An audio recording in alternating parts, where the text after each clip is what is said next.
So I've been doing some research. The most points ever amounted in a Premier League season was Manchester City in 2017 to 2018 with 100 points. We are on course to absolutely smash that. And it feels quite apt that it is that opponent today that could set us on our way to achieving it. But we are going to have to do it without a left back.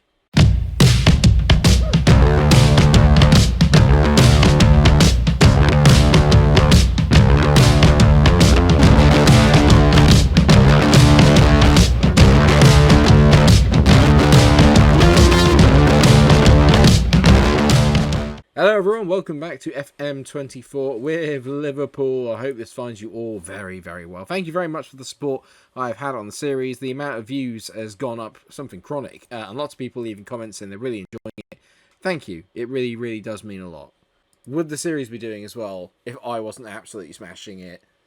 Yeah, probably, because everyone loves seeing people fail, don't they? Come on, don't lie, we all do. So what I was saying about smashing the points total, we still have 14 games to go. We're 35 points away from the 100-point mark. That's how good we've been. In 24 games this season, we have won 21, drawn 2, and lost 1. That one defeat was away at Arsenal. The 2 draws away at Aston Villa, away at Chelsea. Unbelievable. So at home, we have basically been impenetrable. And you can tell since the last time we met, which was that 0-0 against Aston Villa, we have won every single game. The only goal we conceded in that run of fixtures was with the backup brigade away at Doncaster in the FA Cup third round. Since then, nothing but quality. We've not conceded a goal in 7 Premier League games. 7 in a row. It's ridiculous. I cannot see us not conceding today as we take on Manchester City away at the Etihad, which is a completely different kettle of fish to playing them at Anfield. And then after that, we will be hosting Wolves. I would do the United game, but they're not really in the title race, so there's no need to worry about it.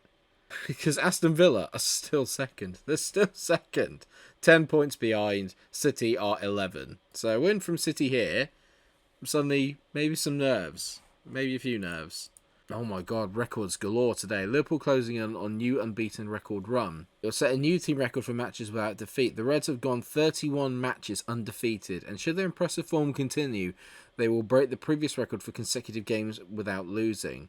The existing record is also 31, meaning just one more game will get them the record. Of course, it had to be City. The hardest team, arguably, in the league would be the one where we might not break the record. I don't know. I just feel really confident. I can't explain it. I just feel really confident that we're going to win, or at least get a draw and remain undefeated. Like I said, the big issue we have is at the back, because our main players at left back, Andy Robertson and Kostas Tsimikas, who is still here, they are both injured. You will notice a new name, though, here in the team, and that is that of Gonçalo Bernardo Inácio. Those of you who are familiar with him will know he plays in the Portuguese league for Sporting, and he was kind of rumoured to be looking at moving to Liverpool in the summer. It didn't quite materialise, but there are still rumours it could go ahead. I'm a big fan. I think he's a really, really good footballer. We bought him for quite a modest £38.5 million, and normally I would say I wouldn't spend that much. There was only one other centre-back I was interested in getting, but Inácio was the one I think I sort of staked my claim on. He's got really decent heading. He's left-footed as well, which was the real thing that I wanted to get into the team. So when Virgil van Dijk is sort of being phased out of the team, in comes Gonçalo Inácio. Canate will sort of take over that leading centre-back role, and Inácio can slot in nicely on the left-hand side. He was a deadline day signing. I was thinking about doing the Newcastle game, but it was actually quite a quiet day, to be fair. He was the only signing that we made in January, was Gonçalo Inácio. This is very actually Liverpool-like. They usually do make a signing in January, but it's usually just the one. The other sales you need to know are that Nathaniel Phillips left for £6 million. Thiago went to Al Nassr for 9.5. Joel Matip moved to Arsenal for £8 million, 9.5. That one hurt a little bit because it's Joel Matip and he's a great player. We all love him very, very much, but it was time to move him on. I think to get £9.5 million for him and get him off the wage budget while Inácio is on lower wages, I think it was a good bit of business. And then we sold a couple of other youngsters as well. So I'm feeling relatively confident in the business that we've done. What I am not feeling 100% confident about today is having Joe Gomez playing at left back. It is a slight worry, but I'm hoping we can get through it. Frimpong is on his way back from an injury as well. He's unhappy because he's not started as many games as he would have liked to. When you've got Trent Alexander-Arnold ahead of you, what do you expect? So, for the game today then, Alisson is going to be in goal. Gomez is filling in at left back. I am a little bit worried about that. Maybe if I put him as an inverted one? I'll leave him as for full back. Virgil van Dijk, Canate and Trent Alexander-Arnold make up the rest of the back four. Hendo, who's been... Not Hendo. Endo has been brilliant in that half-back role. Really, really good. Better than I ever thought he could be. McAllister's just come back from an injury. He's playing in his usual deep line playmaker role. Glad to have him back. Dominic Szoboszlai has recently hit a very good spate of form. He scored 2 goals in our last match, so he's in a good, confident mood. Diaz has been sensational. He's on the left, 12 goals this season. Mo Salah, 14.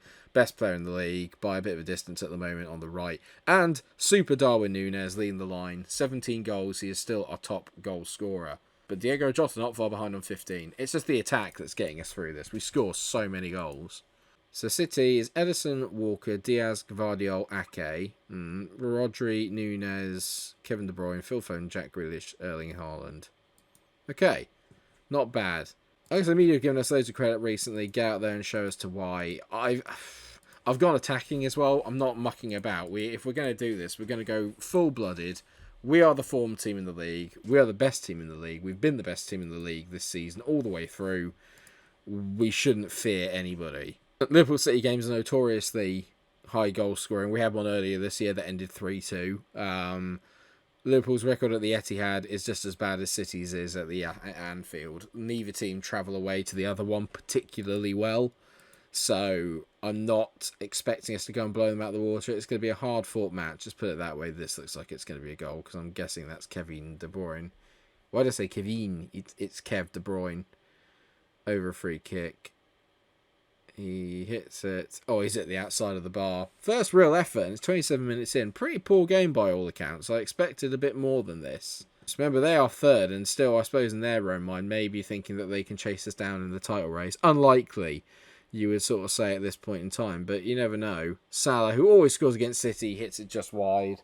We've not really created a lot. Only McAllister is having a good game. Endo's having a strangely bad one, and I don't really like the idea of him being on a yellow card either. I'm going to say I'm far from pleased with what I've just seen. I'm not really happy with this performance at all. Endo's going to come off, and Florentino... do I do it? Yeah, Florentino Luis is going to come on and play at half-back. Darwin Núñez hasn't been good either. Bit disappointed. I'm going to say to Trent, Mo and Darwin, I'm not happy with your performance, lads. Step it up. Step it up. Gvardiol on the ball. He was a player I really wish Liverpool had signed in the summer. I'm a really, really big fan.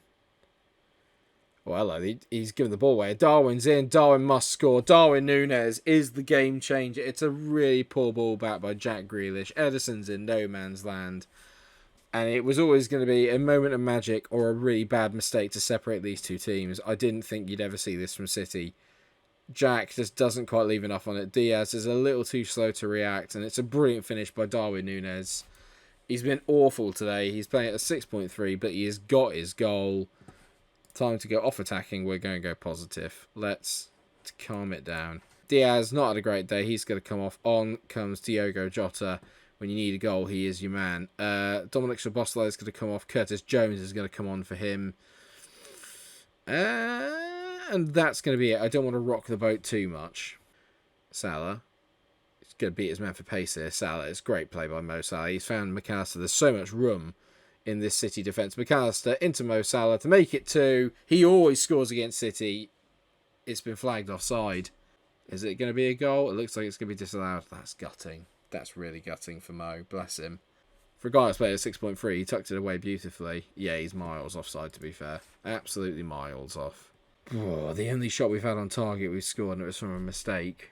A Walker on the ball. Fends it forward to Rafinha. Virgil van Dijk cuts that out brilliantly and finds Diogo Jota. Not a good ball by Diogo there. Haaland's in. It's going to be 1-1. It looks like it's bounced off Canate. It's an own goal. It's unfortunate. It was not a great ball, to be fair, into the midfield. I'm a little bit annoyed by Diogo here. He just feeds a nonsense ball in there. De Bruyne heads it to Haaland. It's unlucky. It's really unlucky. Right, time to make a change then. So Jota's been poor since he came on, as he's just given the ball away. But Mo is going to come off. I'm going to bring on Cody Gakpo. He's going to go out to the left. Diogo Jota is going to go out to the right-hand side. And Trent's going to come off as well for Frimpong, because Trent 36.4. Never has a bad game against City, ever. Well, it's not going to be a win, I don't think, but can we at least... Oh, God, there's a highlight. Can we at least salvage a draw? I mean, what is going on with the passing here? We've managed to somehow win the ball there via Curtis Jones basically knocking a City player on his arse. But we'll go with it. Gomez, who I think's actually been quite good today at left back. Well done, mate. He's playing backheel passes in our own half. I'm not sure how I feel about that. Oh, you're joking. Not like this. That is absolutely nonsense. We've had two shocking bits of play here. Alisson has just passed the ball straight to Erling Haaland, and he was ever going to miss from there. We've been beaten by City. I told you we don't travel well to the Etihad, but to lose like that is really disappointing. That's really bad, actually. The only two players that played well in that game, maybe apart from Joe Gomez, Virgil van Dijk and Darwin Núñez, everyone else was piss poor. I won't sit here and say that they didn't deserve to... I don't think they deserved to win it. A draw would have been fair, but we didn't deserve to win that game at all. I am annoyed that they've won, and if we do another season of this, I have to fix the travelling away to the big teams, because we are struggling to pick up results. We lost against Arsenal. We've now lost against City. Not by much, mind you. We drew against Chelsea. It's not really good enough. Do you know what I mean? Like, we're a bit lucky that City haven't quite been at the sort of Pep standard that they usually are this season, because if we were, that would have been a much more important game.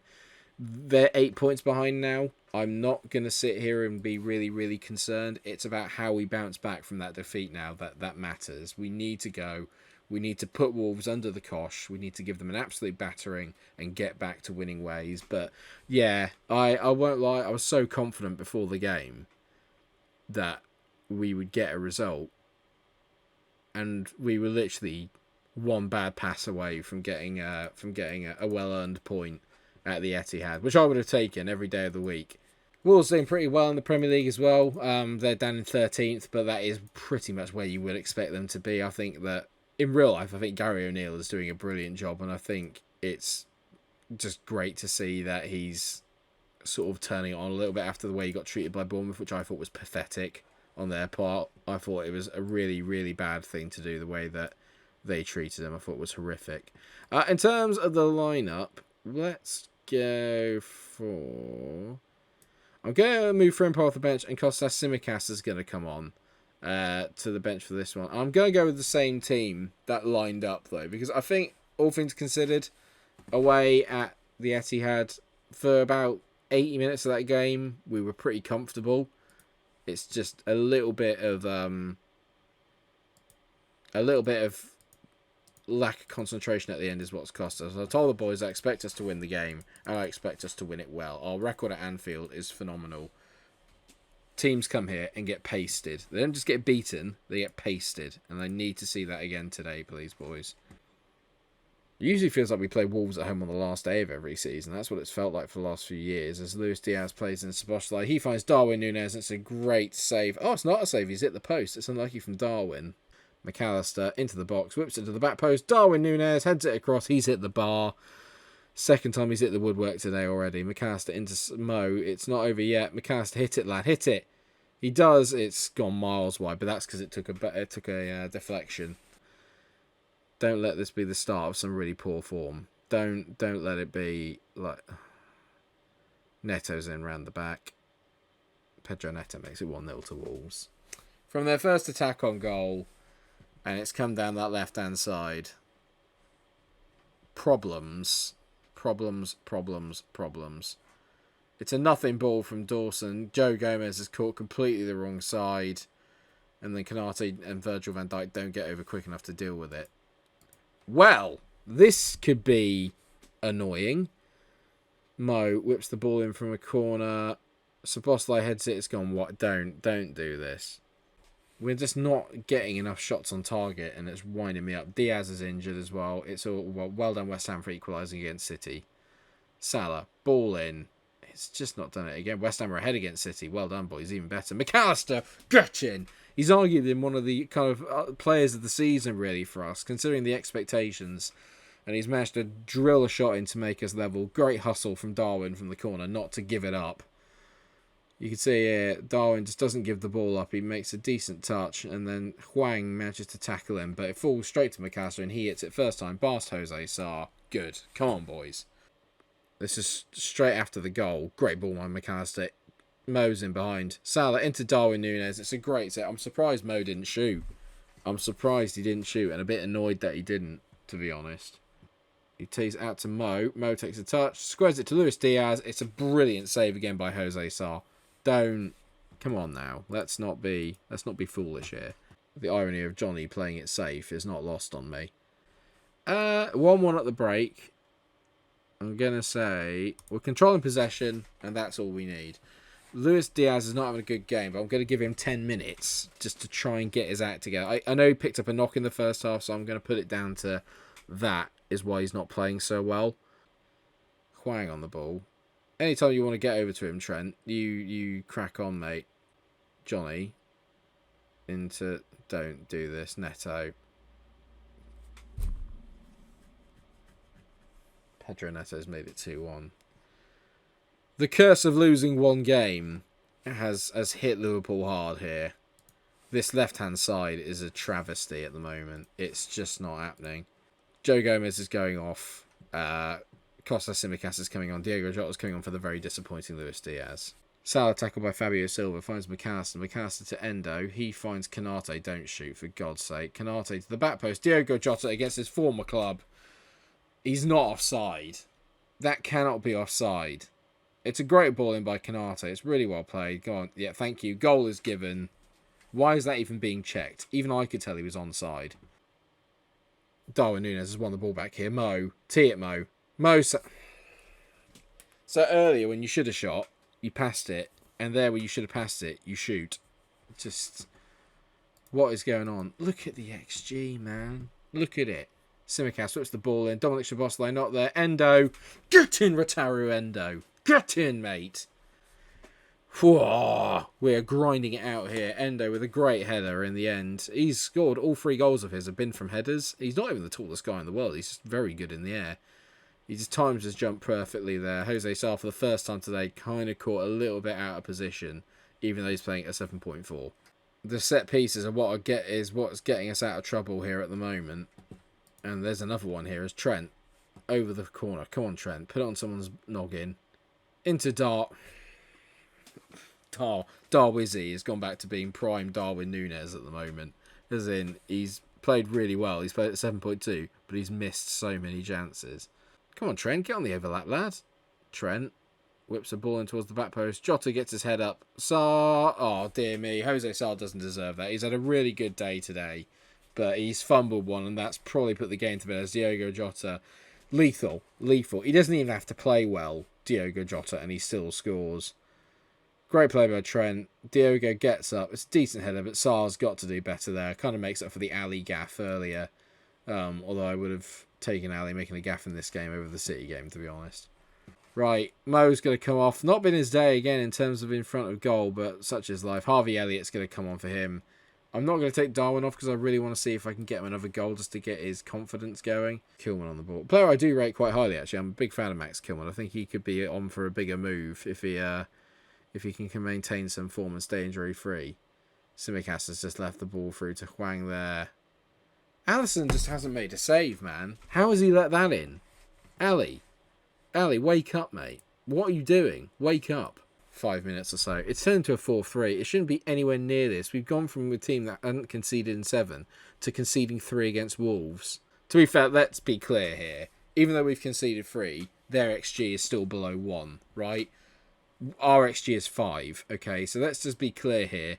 Jose Sarr, despite conceding 4 goals, has played at 7.5, which is basically the same as playing as a 10 for a goalkeeper. So I feel a little bit like the game tried to shaft us there. But thanks to Diogo Jota, we've gotten through it. Brilliant game with the 4-3, but it did not reflect the pattern of the game whatsoever, or the story of the game. And how did City get on? West Ham beat City. Lucas Paqueta in the last minute, so the gap has been restored to 11 points. Basically, their win means absolutely nothing. wonderful. For clarity, because I think I just realised that last time we left, Tsimikas might have gone to Spurs. He rejected them, which is hilarious. He could have been a first-team player at Spurs, and he said, nah, I'm alright, I'll rather stay here and man the bench. Hilarious. I'd said we would do the Everton game, so we're definitely going to come back for the Everton game, and I think there'll be a Europa League game in here, provided obviously we get through the round of 16. I think there'll probably be a Europa League quarter-final first leg between Everton and Forest, so that's where we're going to come back, because I definitely want to play the Merseyside derby. I'm a bit gutted that we lost our second game of the season. That's really, really upset me. We're still probably going to win the league. It's just a case of by how many and when we can do it, and if we can obviously wrap up the other competitions that we're in at the same time. So can we get a treble, but not the treble, if you know what I mean? Because the Europa League, not quite the same as the Champions League, is it? Thanks so much for watching today's episode. I hope that you guys have enjoyed it. Of course, if you have, then please do drop a like on it, share, subscribe. Let me know if you'd be interested in doing another season of this, or is just the one going to be enough if we win the title? Let me know what you guys think, and until I see you again, take care of yourselves, everyone, and stay cool. Bye.